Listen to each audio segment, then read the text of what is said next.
भावांनो, माझ्या बहिणींनो, आता दुकानावर बसलोय मी, चहा पितोय. काय दिवसभर गिराईक नाही, काय नाही.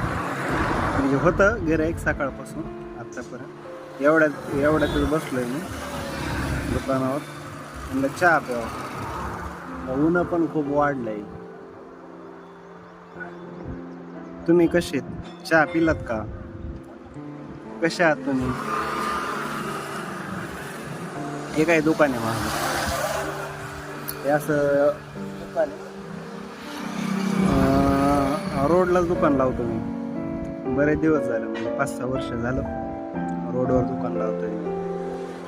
होतो धंदा देवाच्या कृपेने, भोलेनाथच्या कृपेने होतो धंदा.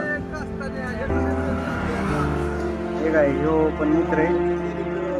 कसे मित्र येतात, माझी चेष्टा करतात. मी काय त्यांच्याकडे दुर्लक्ष करतो. तर चला भावांनो, पुन्हा भेटू आपण. तोपर्यंत बाय.